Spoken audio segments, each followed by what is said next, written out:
بسم الله الرحمن الرحيم. السلام عليكم ورحمة الله وبركاته. داودي الكسو دبادا قضبادا وركا قدر قران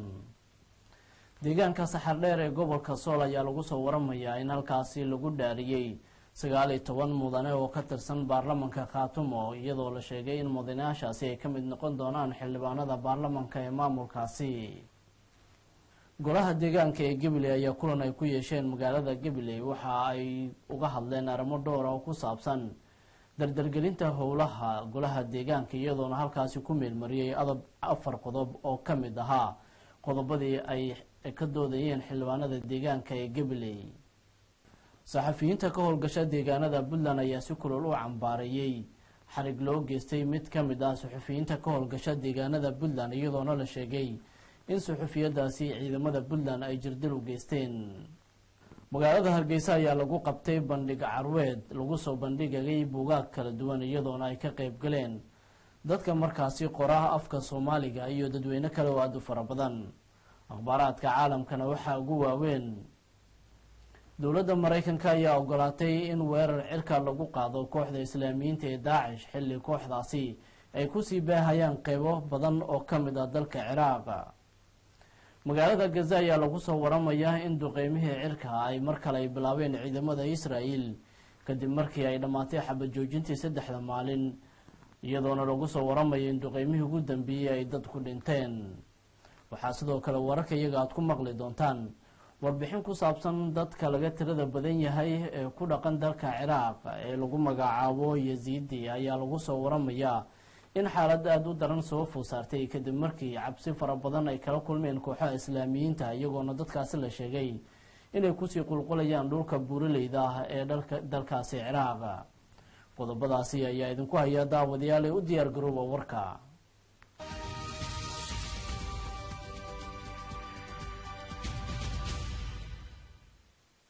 intaasi waxay ahaayeen daawadayaal qodobadii warka ugu door corona markana isagii oo fidsan. magaalada Saxardheer ayaa lagu soo waramayaa in lagu qabtay kulan ballaaran oo markaasi lagu dhaariyay xildhibaano ka mid noqon doona mudanayaasha baarlamaanka Khaatumo iyadoona ay ka qayb galeen odayaasha dhaqanka iyo dadweyne aad u fara badan dhaarta xildhibaanadaasi. wariyeena inaga soo warama deegaanka Saxardheer Maxamed Cabdinuur ayaa warkan inoo soo diray.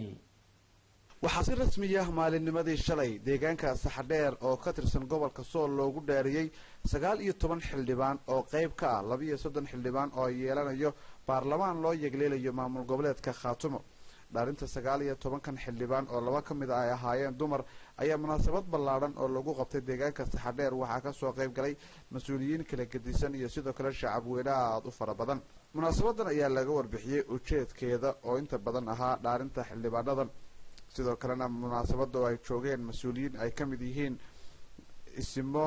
siyaasiyiin iyo mas'uuliyiin ka tirsan maamulka Khaatumo ayaa khudbado kala gedisan laga soo jeediyay waxaana mas'uuliyiintii madashaas ka hadashay ka mid ahaa Professor Cali Khaliif Galeyd. in badan ayaa dadka dhulka ku nool la rabay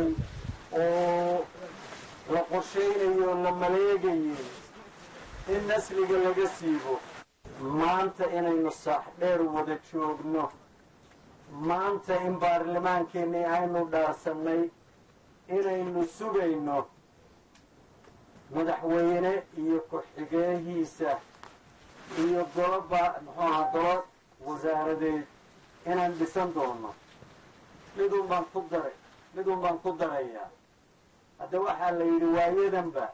waa ina dugsanayeen waxay isu diyaarinayaan maalinta la shiro. war hadda waa soo shiray, war shirar baanu waayadanba wadnay. waray caqliga idin yidhi annakoo iska fadhfadhina oo cid walba ay isu timaado oo meesha la isugu yimaado yaad halkaa ka soo buuxbuuxi doontaan. war annaba intaa ka caqli badnay. war ha wax dhulka naga yaallaan ma jiro, diyaarna waa idiin nahay. baarlamaanka yagii waa kan mas-uuliyaddii ummaddu ay lahayd inay isku xukunto aayaheeda ka taliso. dhagaxii asaasku waa kan. sida Cali Khaliif u sheegay runtii aad iyo aad baanu ugu faraxsannahay dhismaha maanta waanu dhisanay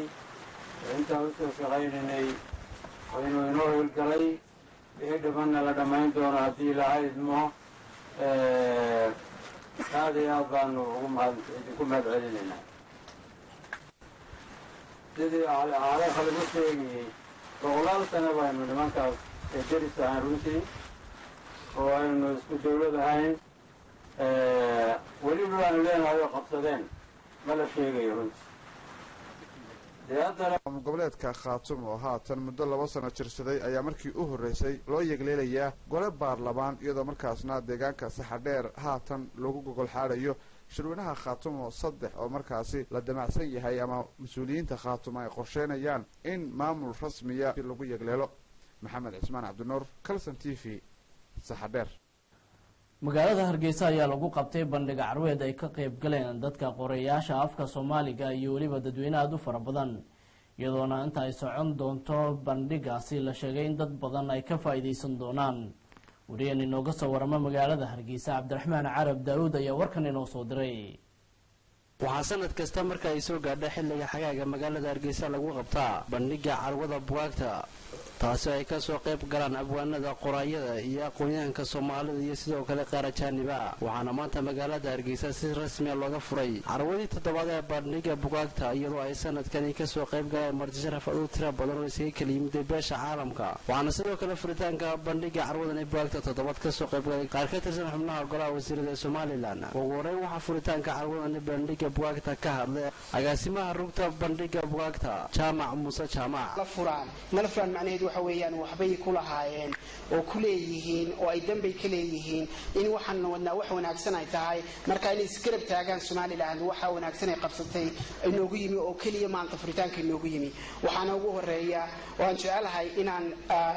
ku daro liiskii saaxiibada aan halkan ka sheegayay oo mar hore aan magacaabay xafiis. waxaa iyaguna madashaasi ka hadlay lagu furayay carwada 7aad ee bandhiga buugaagta qaar ka mid ah ka soo qaybgalayaasha iyo sidoo kale xubno ka socday xukuumadda Soomaaliland. Journalists, all protocol is observed. I would like on behalf of the government of Somaliland,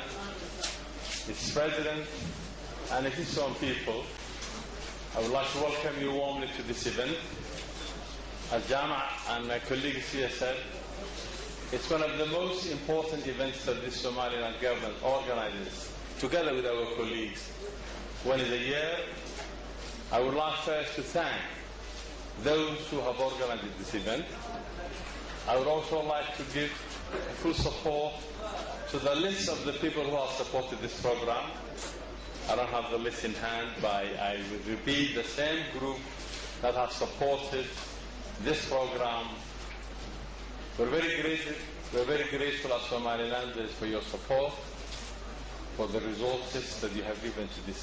meeting and to this conference. ملاواشا ebe oo dambi aad weyn ah ama qofka malaawasha wax aad u fiican sida cadaab qabriga oo qofku u sii shaqeysta qabriga iyo waxa ka dambeeyo marka maanta kadib malaawalkan xadeeno. Assalaamu alaykum warahmatullahi.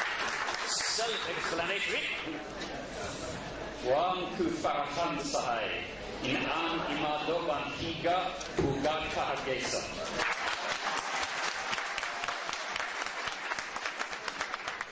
waan iibsanaya. Ladies and gentlemen, this is my 4th year visiting Hargeysa regularly and working on Somaliland, and my 3rd time at this fantastic food festival. ومركي أفراد عن مدنيان يمرويروا عن إمادو سومالي لاند ومركي سدحات عن كذب قالوا مدرسة سوبر ديجيتا عن أقول معنا هويني. I'm here as an official, but also as a friend to you to Somaliland. يعني شو جيتان هيك هالكلام اللي كلا صغير قال لي دين وكرسمي وهول دولتين دين أنا وحويه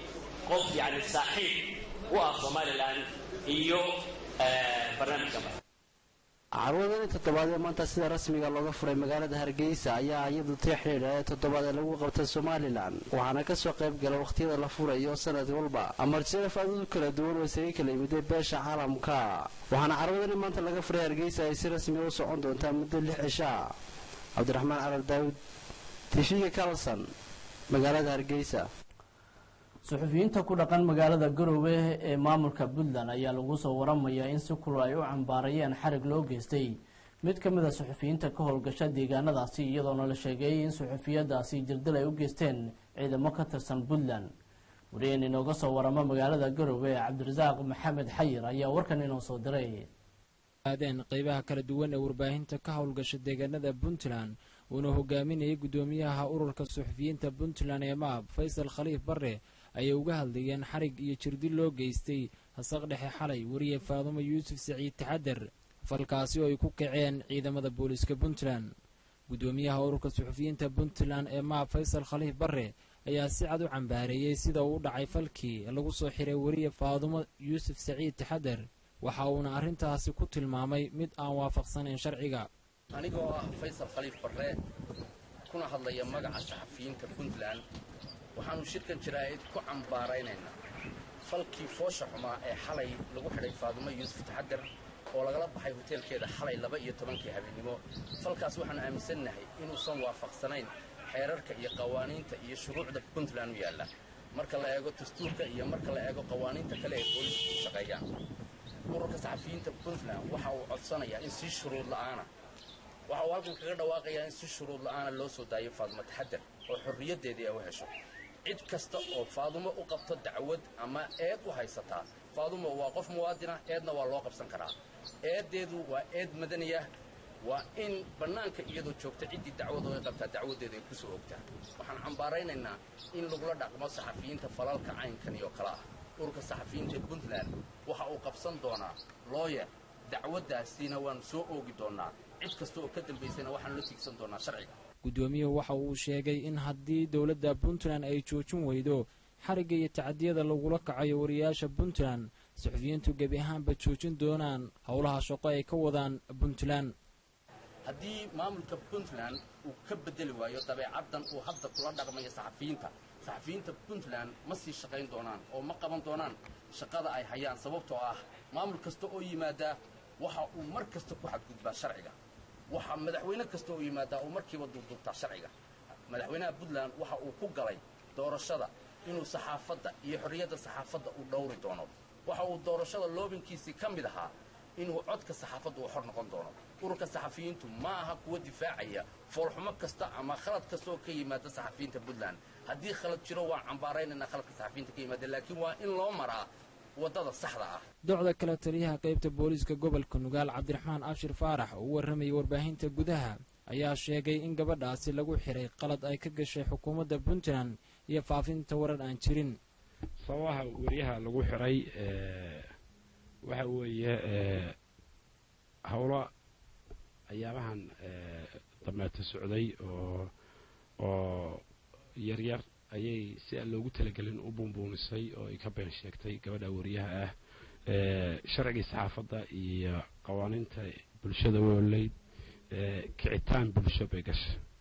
si kastaba ha ahaatee dadaal dheer oo ay galeen madaxda ururka MAP iyo qaybaha kala duwan ee warbaahinta ayaa lagu guulaystay in xorriyadeedii dib loo soo siiyo wariye Faadumo Yuusuf Saciid Taxadar. Cabdirasaaq Maxamed Xayir Kalson TV Garowe. golaha deegaanka ee magaalada Gabiley ayaa kulan maanta ay ku yeesheen magaaladaasi waxa ay kaga hadleen arrimo dhowr ah ku saabsan howlaha golaha deegaanka ee maamulkaasi iyadoona la sheegay inay meel mariyeen 4 qodob oo ka mid ahaa qodobadii maanta ay ka doodayeen kuwaasi oo dhaxalgal u ah howlaha golaha deegaanka. wariyeen inooga soo warama magaalada Gabiley Jacfar Riiraash ayaa warkan inoo soo diray. kalfadhigan oo ahaa kalfadhigii 6aad ee noociisu yahay kalfadhi caadi ah oo ay yeeshaan aqlabiyadda xildhibaanada golaha deegaanka degmada Gabiley oo ka qabsoomay hoolka shirarka ee dawladda hoose ee Gabiley ayaa lagu naaqashayay in si degdeg ah loo ansixiyo 3 qodob oo kala ah. qodobka koobaad in shaqada laga joojiyo shirkadda adeegga biyaha ee magaalada Gabiley Samsam kadibna la xayisiyo shirkado kale ay u tartamaan adeegga biyaha magaalada Gabiley iyo in loo kordhiyo qandaraaska shirkadda biyaha ee gacanta ku haysa biyaha magaalada Gabiley. qodobka labaad in miisaaniyadda sanadka lagu daro lacagta lagu dhisayo kawaan xoolaha lagu qalo oo loo dhiso degmada Arabsiyo oo hore loo dhagax dhigay. Qodobka saddexaad in si degdeg loo joojiyo xaalufinta lagu hayo dhirta deegaanada gobolka Gabiley hoos yimaada maadaama ay bateen deegaanada iyo tuulooyinka hoos yimaada gobolka Gabiley iyo in la joojiyo tuulooyinka la iska magacaabayo isla markaana goluhu si degdeg ah uu sharci uga soo saari doono. Qodobadaasi oo dhan ayaa waxa cod aqlabiyada ku ansixiyay 18 xildhibaan xagga aanu gudoomiyaha oo shir gudoominaya kulanka aanu codeyn. kulanka markii uu soo idlaaday qaar ka mid ah xildhibaanada ayaa warbaahinta la hadlay waxayna yidhaahdeen kawaanka carabsiyo ka biyaha oo aanu ansixinay xeerka tuulooyinka xeerka dhulka intaasoo qodobba maanta waanu ansixinay bishii sideedaad waxaanu xarunta dowladda hoose ku ansixinay ajandaha xeerka konfligii lixaad xeerka dhulka xeerka tuulooyinka xeerka biyaha iyo kawaanka carabsiyo waxaana maanta noo hirgalay oo aanu sida ay ahayd cod majority ku ansixinay kawaanka carabsiyo in sida u degdeg badan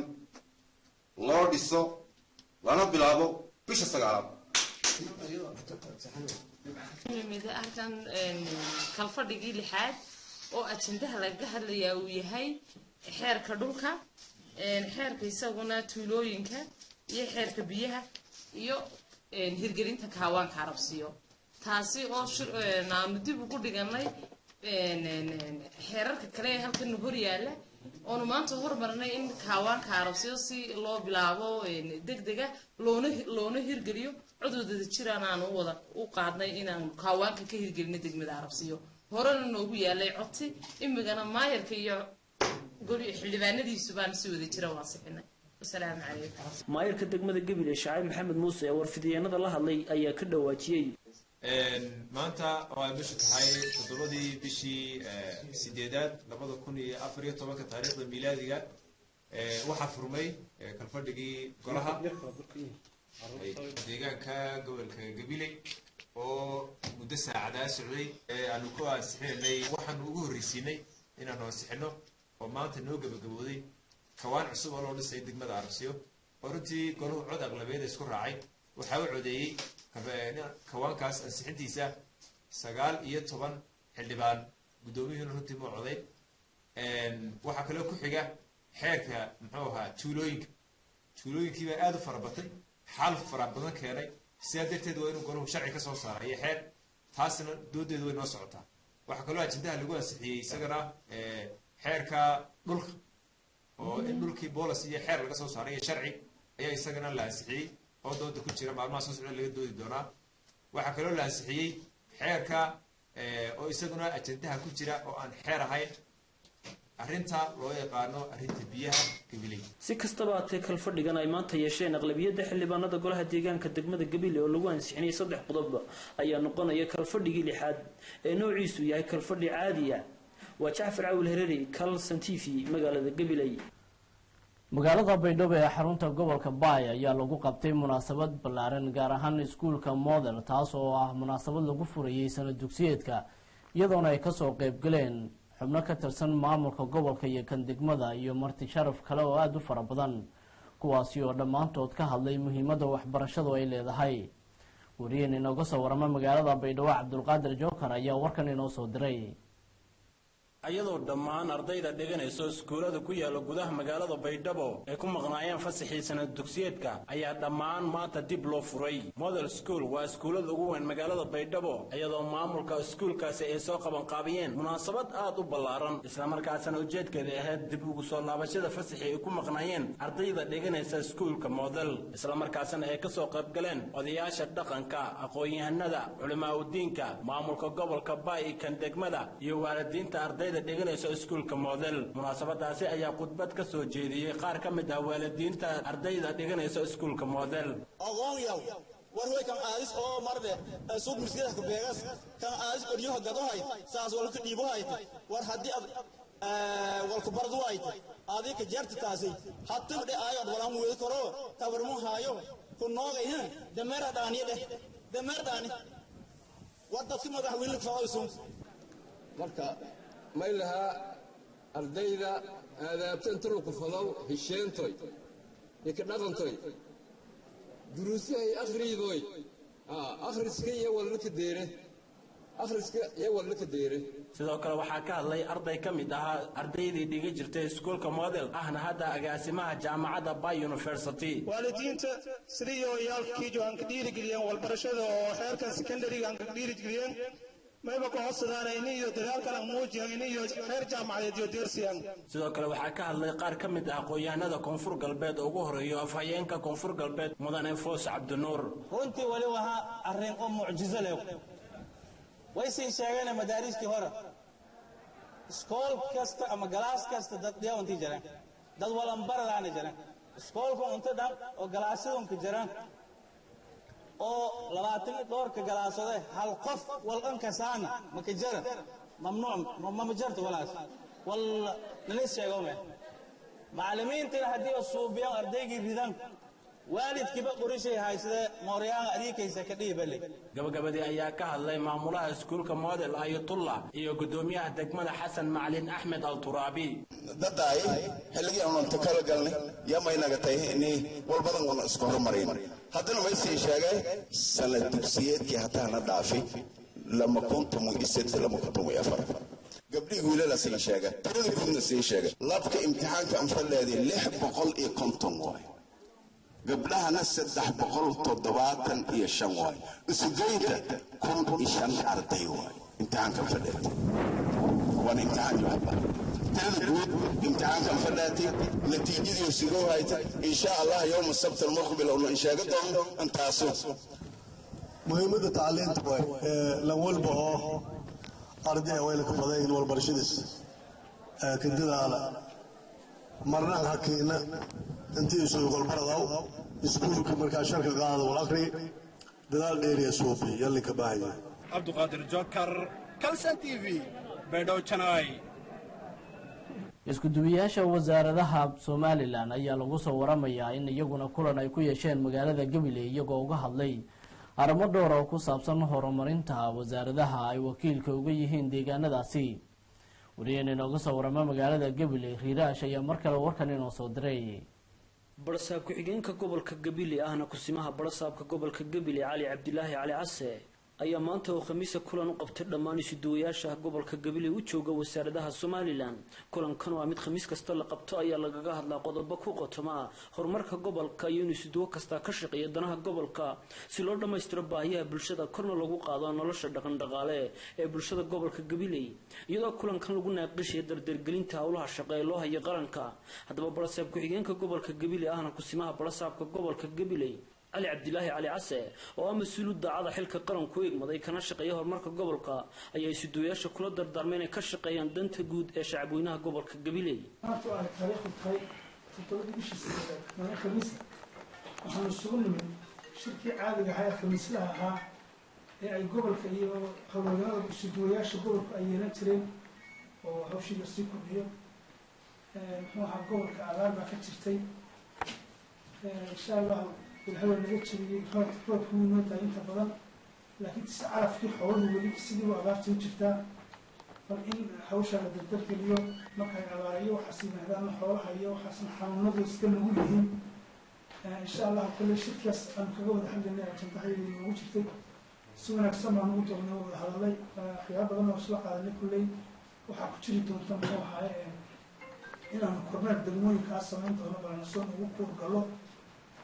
حاولها يسوي حولهما aad iyo aad u mahadsantihiin shirkina saasi noogu xidhay geesta kale isuduwayaasha ka soo qayb galay kulankan oo madasha ka hadlay ayaa sheegay in tani dhiirigelinayso in laga shaqeeyo baahiyaha ka jira degmooyinka iyo deegaanada hoos yimaada gobolka Gabiley waxayna sheegeen in diiradda si gaar ah loo saari doono mar kasta in la boqdo dadka xoolo dhaqatada ee ku dhaqan dhulka miyiga si kastaba aatee kulankan oo mid khamiis kasta ka dhaca xarunta gobolka ayaa lagu naaqishay hirgelinta mashaariic hor leh oo dadku ay baahi weyn u qabaan waa Jaafar Cawil Hareeri Kalsan TV magaalada Gabiley halkaad warkaasi aad kala socotaan daawadayaal waa Kalsan TV studiisa magaalada London dowladda Mareykanka ayaa sheegtay inay ogolaatay duulaan cirka oo lagu qaado kooxaha islaamiyiinta ee ka dagaalama dalkaasi Ciraaq iyadoona lagu soo waramayo madaxweyne Obama uu ogolaaday in weerar cirka diyaaradaha ciidamada Mareykanka ay ka fulin doonaan goobaha ay ku sii fidayaan kooxaha islaamiyiinta ee Daesh balse markaan aan ku hormarno warbixin ku saabsan qaramada midoobay oo walaac ka muujisay dadka laga tirada badan yahay ee iyagoo markaasi ka cararaya rabshadaha ka soconaya dalkaasi ciraaq gaar ahaan kooxaha islaamiyiinta iyadoona la sheegay in dadkani ay soo food saartay xaalad nololeed oo aada u adag kadib markii guryahooda ay ka hayaameen waxay korayaan oo ay sare usii fuulayaan buuraha sinjaar ee waqooyiga dalka ciraaq dadkan oo ah qabiilka yaziidi ah ayaa waxay ka mid yihiin kumanaanka qof ee kasoo jeeda dadka haysta diimaha kirishtaanka ee laga tirada badan yahay ciraaq iyagoo la cararaya naftooda si ay badbaado u helaan iyagoona ka baxsanaya maleeshiyaadka islaamiga ee isku magacaabay dowladda islaamiga ciraaq naagtani waxay leedahay annaga iyo caruurteena waxaan u soo cararnay si aan u badbaadino nafteena wax kastoo aan haysanayna waan ka soo cararnay kooxaha islaamiyiinta ayaa iyagu u hanjabay inay dili doonaan haddii aanay ka tanaasulin caqiidada yasiidiyaanka ay dadkani ay aaminsan yihiin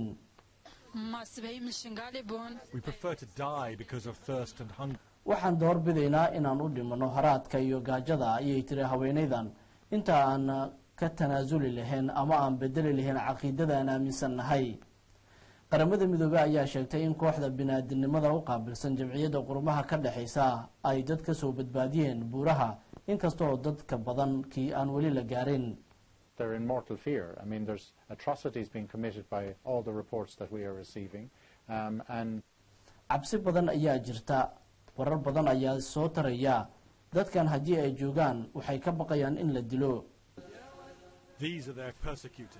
kuwani waa kooxda lagu eedeeyey in dadku ay dilayaan dagaalyahanada isis ee iyagu la magac baxay islamic state ama dowladda islaamiga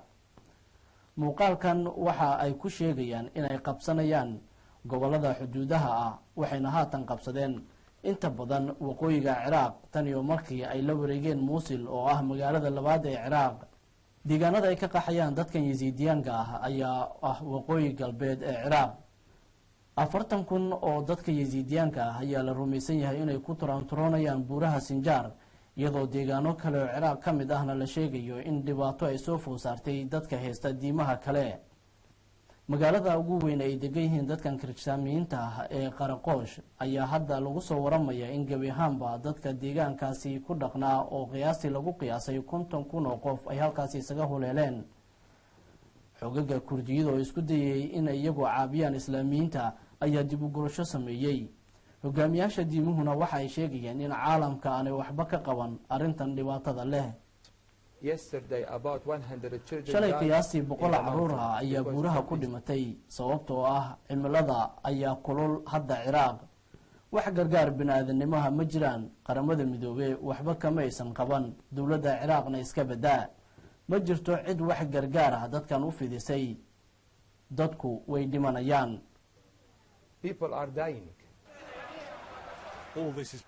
arrimahan oo idil iyo hanjabaadyada kooxahan ay ku doonayaan in ay markaasi ku burburinayaan dowladda ciraaq si ay u dhisaan dowlad islaami ah magaalada saliidda hodanka ku ah kirkuug waxaa ka dhacay qarax gawaari oo galaaftay ugu yaraan 6 qof cabsida haatan jirta ayaa ah magaalooyin badan oo ciraaq ka mid ah oo gacanta u galay kooxaha islaamiyiinta madaxweyne obama ayaa haatan qorsheynaya tallaabo militari oo kooxda laga qaado waxaa suurtagal ah in la adeegsado diyaarado duqeymo oo dhanka cirka ah in la isticmaalo diyaaradahan ciidana wadin ee droniska loo yaqaano iyo in gargaar diyaaradaha looga daadiyo dadka ku dhibaataysan buuraha